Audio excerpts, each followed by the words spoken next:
Jesus entrou em agonia no Getsemane, e seu suor tornou-se como gotas de sangue a escorrer pela terra. O único evangelista que relata o fato é um médico, Lucas, e o faz com a precisão de um clínico. O suar sangue, ou hematidrose, é um fenômeno raríssimo. É produzido em condições excepcionais. E para provocá-lo é necessário uma fraqueza física, acompanhada de um abatimento moral violento, causado por uma profunda emoção, por um grande medo. O terror, o susto, a angústia terrível de sentir-se carregando todos os pecados dos homens devem ter esmagado Jesus. Tal tensão extrema produz o rompimento das finíssimas veias capilares que estão sob as glândulas sudoríparas, e o sangue se mistura ao suor e se concentra sobre a pele, escorrendo então por todo o corpo até a terra. Qual é o estado de espírito que leva alguém a suar sangue? O terror, o susto, a angústia terrível de sentir-se carregando todos os pecados dos homens devem ter esmagado Jesus. Conhecemos a farsa do processo preparado pelos líderes religiosos, o envio de Jesus a Pilatos e o desempate entre Herodes e Pilatos. Pilatos teve que ceder e então ordenou a flagelação, o chicoteamento de Jesus. Os soldados despojam Jesus, tiram a roupa de Jesus e o prendem pelo pulso a uma coluna do pátio. A flagelação se efetua com tiras de couro múltiplas, sobre as quais são fixadas bolinhas de chumbo e pequenos ossos. Os carrascos devem ter sido 2, um de cada lado e de diferente estatura, e golpeiam com chibatadas a pele já alterada por milhões de microscópicas hemorragias do suor de sangue. A pele se dilacera e se rompe, o sangue espirra. A cada golpe Jesus reage em um sobressalto de dor. As forças se esvaem, um suor frio lhe impregna a fronte, a cabeça gira em uma vertigem de náusea, calafrios lhe correm ao longo das costas. Se não estivesse preso no alto pelos pulsos, cairia em uma poça de sangue. Depois o escárnio da coroação, com longos espinhos mais duros que os de acácia. Os algozes entrelaçam uma espécie de capacete e o aplicam sobre a cabeça de Jesus. Os espinhos penetram no couro cabeludo, fazendo-o sangrar, e os cirurgiões sabem o quanto sangra o couro cabeludo. Pilatos, depois de ter mostrado aquele homem dilacerado à multidão feroz, o entrega para ser crucificado. Colocam sobre os ombros de Jesus o grande braço horizontal da cruz, que pesa uns 50 quilos. A estaca vertical já está plantada sobre o Calvário. Jesus caminha com os pés descalços pelas ruas de terreno irregular, cheia de pedregulhos. Os soldados o puxam com as cordas. O percurso é de cerca de 600 metros. Jesus, fatigado, arrasta um pé após o outro, frequentemente cai sobre os joelhos e os seus ombros estão cobertos de chagas, de ferimentos. Quando ele cai por terra, a viga lhe escapa, escorrega e lhe esfola o dorso. Sobre o Calvário tem início a crucificação. Os carrascos despojam o condenado, tiram a roupa do condenado, mas a sua túnica está colada nas chagas, nos ferimentos, e tirá-la produz dor atroz. Quem já tirou uma atadura de gaze de uma grande ferida percebe do que se trata.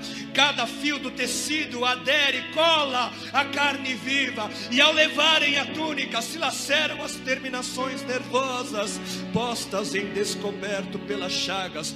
Os carrascos dão um puxão violento e há um risco de toda aquela dor provocar uma síncope. Mas ainda não é o fim. O sangue volta a escorrer. Jesus é deitado de costas. As suas chagas se incrustam de pequenos elementos. Depositam-no sobre o braço horizontal da cruz. Os algozes tomam as medidas. Com uma broca é feito um furo na madeira para facilitar a penetração dos pregos. Os carrascos pegam um prego, um longo prego pontudo e quadrado, apoiam-no sobre o pulso de Jesus e com um golpe certeiro de martelo o plantam e o rebatem sobre a madeira. Jesus deve ter contraído o rosto assustadoramente, o nervo mediano foi lesado. Pode-se imaginar aquilo que Jesus deve ter provado: uma dor lancinante e agudíssima que se difundiu pelos dedos e espalhou-se pelos ombros, atingindo o cérebro. A dor mais insuportável que um homem pode provar, ou seja, aquela produzida pela lesão dos grandes troncos nervosos, que provoca uma síncope e faz perder a consciência. Mas em Jesus não. O nervo é destruído só em parte, e a lesão do tronco nervoso permanece em contato com o prego. E quando o corpo for suspenso na cruz, o nervo se esticará fortemente como uma corda de violino esticada, e a cada solavanco, a cada movimento, vibrará, despertando dores dilacerantes. Elevam a Jesus. Os ombros da vítima esfregam dolorosamente sobre a madeira áspera. As pontas cortantes da grande coroa de espinhos penetram o crânio. A cabeça de Jesus inclina-se para a frente, uma vez que o diâmetro da coroa o impede de apoiar-se na madeira. Cada vez que o mártir levanta a cabeça, recomeçam pontadas agudas de dor. Pregam-lhe os pés. Ao meio-dia, Jesus tem sede. Não bebeu desde a tarde anterior e estava desidratado pela perda de tanto sangue.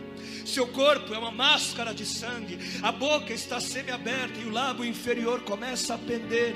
A garganta seca lhe queima, mas ele não pode engolir, tem sede. Um soldado lhe estende sobre a ponta de uma vara uma esponja com bebida ácida de uso entre os militares. Tudo aquilo é uma tortura atroz. De repente, um estranho fenômeno se produz no corpo de Jesus. Os músculos dos braços se enrijecem em uma contração que vai se acentuando. Os bíceps esticados e levantados, os dedos se curvando. É como acontece a alguém ferido de tétano, a isto que os médicos chamam de tetania. Quando os sintomas se generalizam, os músculos do abdômen se enrijecem em ondas imóveis. Em seguida, os músculos entre as costelas, depois os do pescoço e finalmente os músculos respiratórios se enrijecem. A respiração se faz pouco a pouco mais curta. O ar entra, mas não consegue mais sair. Jesus respira com o ápice dos pulmões. Tem sede de ar como um asmático em plena crise. Seu rosto pálido pouco a pouco se torna vermelho, depois se transforma num violeta purpúreo. Jesus é envolvido pela asfixia. Seus pulmões cheios de ar não podem mais esvaziar-se. A fronte está impregnada de suor. Os olhos saem fora de órbita. Mas de repente algo acontece.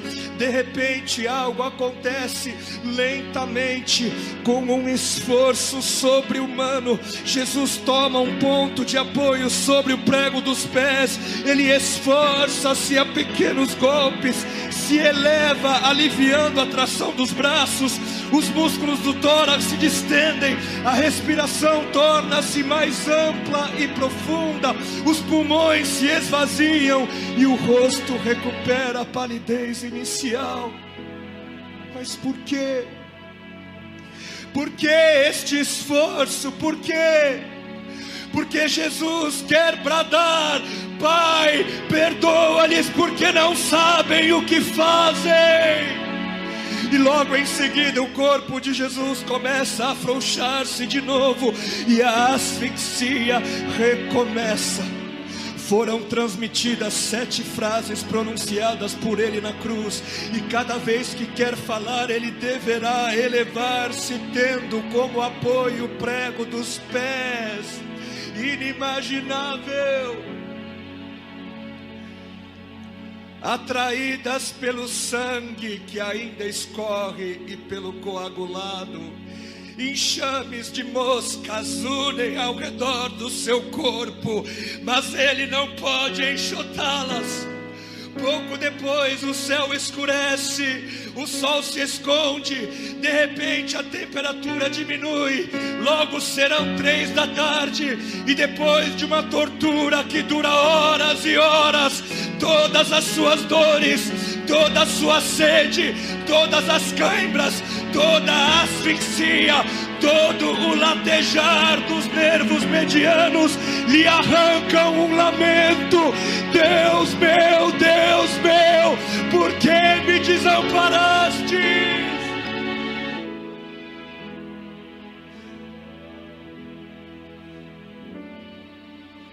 Jesus grita: está consumado. E em seguida, num grande brado, diz: Pai, nas tuas mãos entrego meu espírito.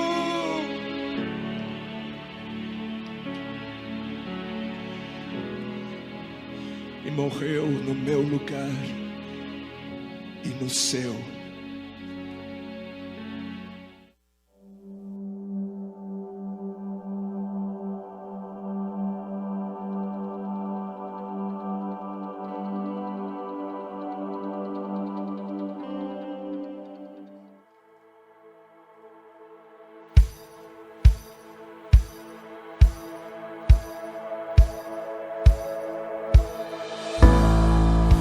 O véu se rasgou, tudo escuro ficou, silêncio no céu, tudo consumado foi.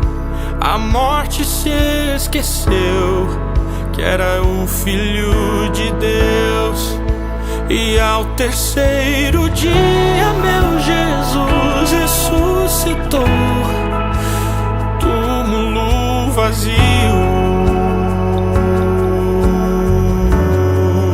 onde está o Mestre agora? Porque procuram entre os mortos se ele vivo está. A cruz não foi o fim, mas foi o palco da esperança. Foi pra me libertar, os pregos nas mãos. Foi para me salvar, o prego nos pés. O sangue que verteu levou o meu pecado, livre sou. Foi pra me libertar, os pregos nas mãos. Foi para me salvar, o prego nos pés. O sangue que verteu levou o meu pecado, livre sou.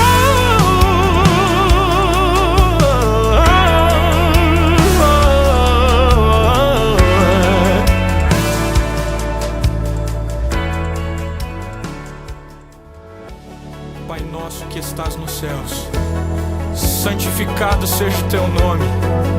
Venha o teu reino, faça-se a tua vontade, assim na terra como no céu. O pão nosso de cada dia dá-nos hoje. Perdoa-nos as nossas dívidas, assim como nós perdoamos aos nossos devedores. E não nos deixes cair em tentação, mas livra-nos do mal, pois teu é o reino, o poder e a glória. Foi pra me libertar.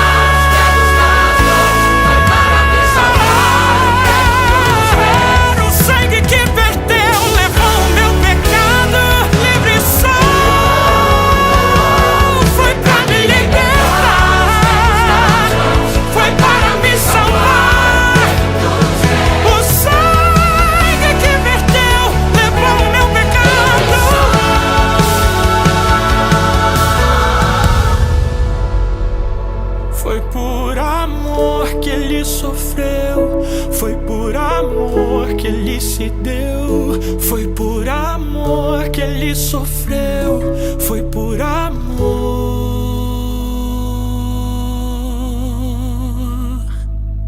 que se entregou.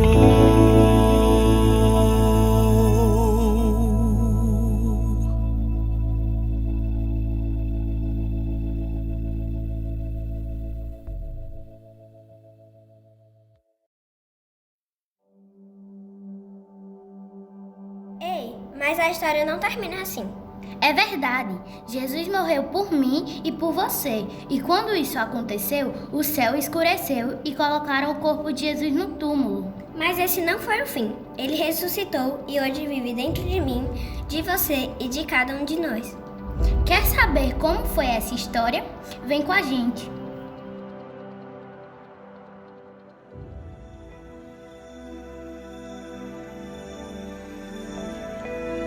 E no terceiro dia,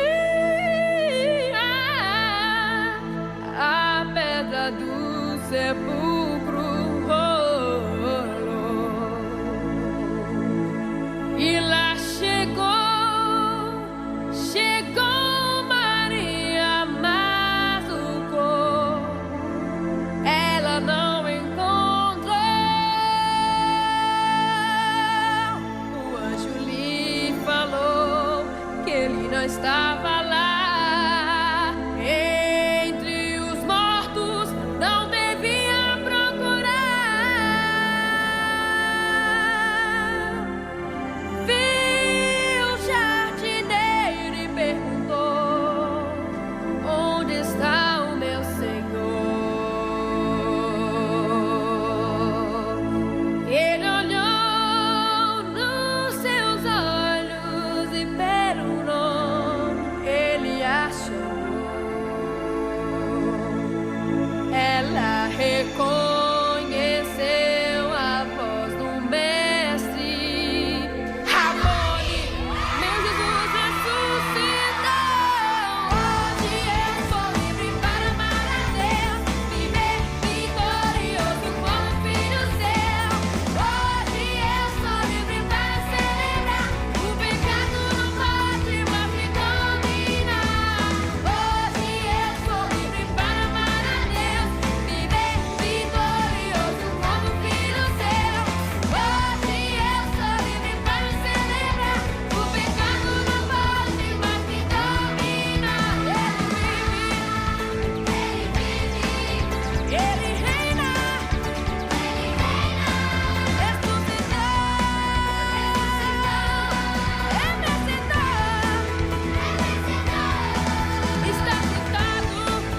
está sentado sobre o trono, só ele é digno de todo louvor, de todo louvor.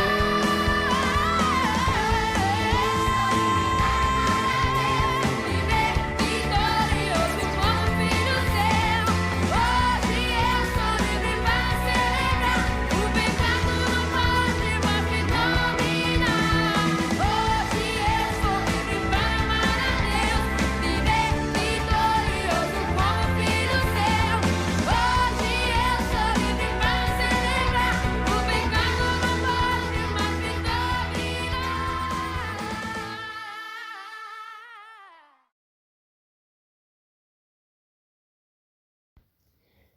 Um dia acharam que apagariam este nome. Levantaram um madeiro lá em cima do monte. Alguns até disseram: agora este nome some. E o pregaram numa cruz. Mas mal sabiam eles que, na verdade, levantaram um outdoor para o mundo e colocaram mais luz no nome mais bonito, nome invencível: Jesus.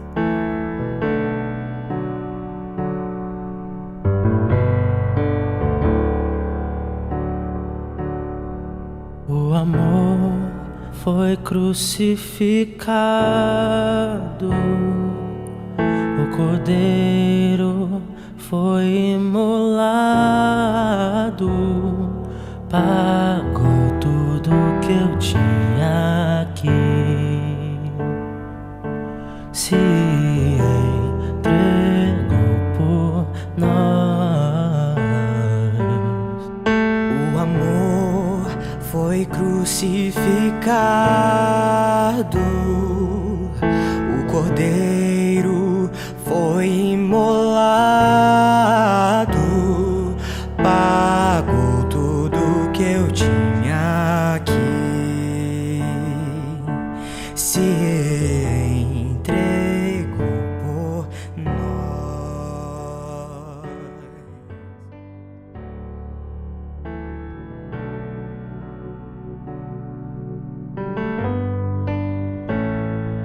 Ressuscitado, o Cordeiro está, salvou-me, salvou-me. Ressuscitado, o Cordeiro está, salvou-me, salvou-me. Ressuscitado, o Cordeiro está, salvou-me, salvou-me. Ressuscitado, o Cordeiro está, salvou-me, salvou-me.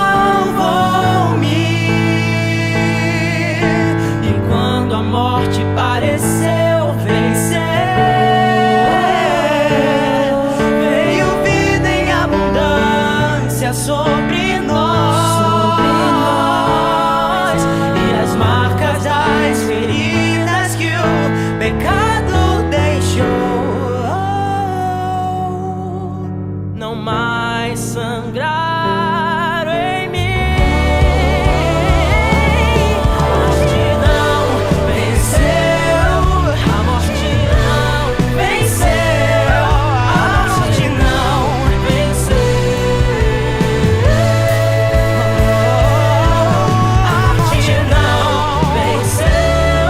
a morte não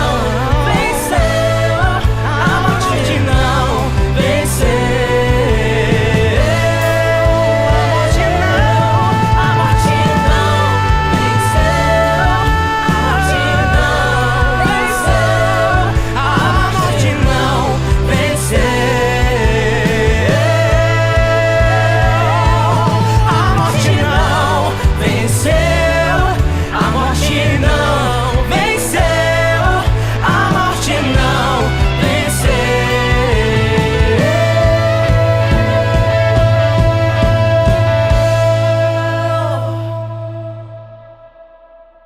O amor